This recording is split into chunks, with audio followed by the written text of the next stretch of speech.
Let's take a look at the Avid P323 Vector Rehab Chair. It has a couple of different versions. One version has a VR2 control system, which allows it to have power seat lift, power tilt, power recline, power ELRs or footplate, and power ELRs or footplate combined with power recline. The RNet version has the same functions as the VR2 version, but it adds the capability of adding SIDs or special input devices for patients that are unable to use a traditional joystick. One of these options, the Omni Control, actually allows two SIDs or special input devices and a user switch, the ability of attaching at the same time, and even has a port with a built-in transducer for sip and puff.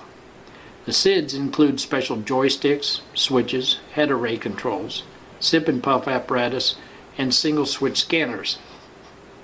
In addition to controlling drive and seating, each SID connected to the Omni can operate environmental controls and communication aids via an RNet input-output module, as well as PC mouse through a Bluetooth module. Each SID can be assigned to control either specific or multiple drive profiles, providing safe control of all power chair functions. RNet also allows adding an infrared module for controlling a television, stereo, or another device remotely.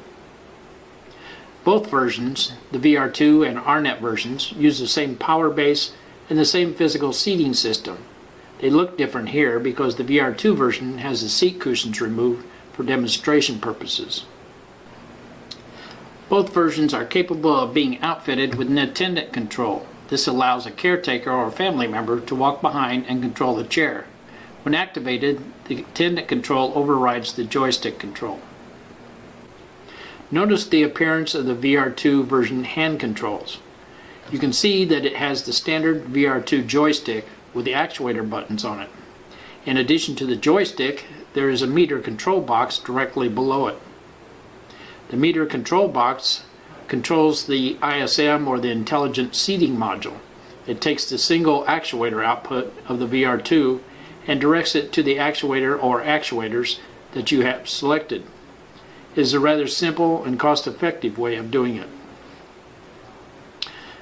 Let's first take a look at the way the VR2 version Vector operates. When you turn the joystick on, it immediately goes into the drive mode.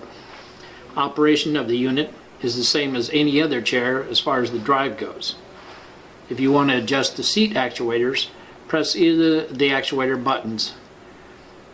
Both will light. Then go to the meter control box. When you depress the yellow button, it will step through the different functions each time you press the button. Here you see it go from the elevator or lift function to the tilt function, then the recline function, then the right ELR, then the left ELR, then both ELRs combined with the recline, and back to the lift function. One of the features of the P323 Vector is the shear reduction seating. Shear is also referred to as parallel shear stress. In the case of an articulating seating system, it's the effect of the seat moving at a distance from the pivot point. This causes the patient's skin to be pulled due to the seat and back not moving evenly in the same direction away from the pivot point. Here you notice the shear reduction feature of the seating module. You can see the way the seat articulates to eliminate the shear movement. If you look closely at the canes to the seat back, you can see them move inside of the framework to the seat back.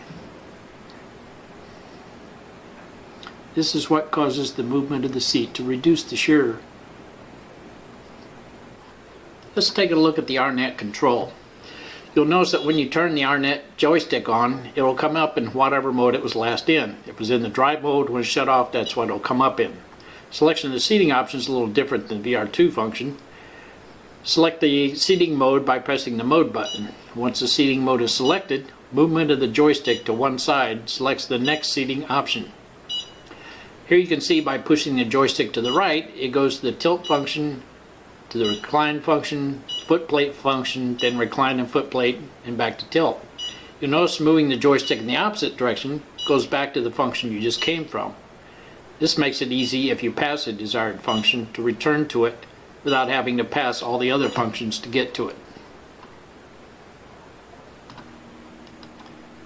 You will notice on the Omni display that it not only shows a graphic of the seat, but also states under the graphic what seating option is selected.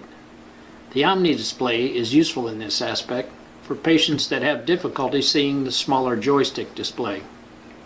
The seating can also be controlled with the head array if installed. Here you see it as we switch from the tilt to the recline to the foot plate to the recline and foot plate, then back to tilt. Please note that this particular unit has a foot plate option instead of ELRs and does not have the seat lift option installed. As I told you before, the VR2 version and the RNet version have the same basic power base and the same basic seating system. So let's go ahead and start with the VR2 and start taking a look at how it's put together.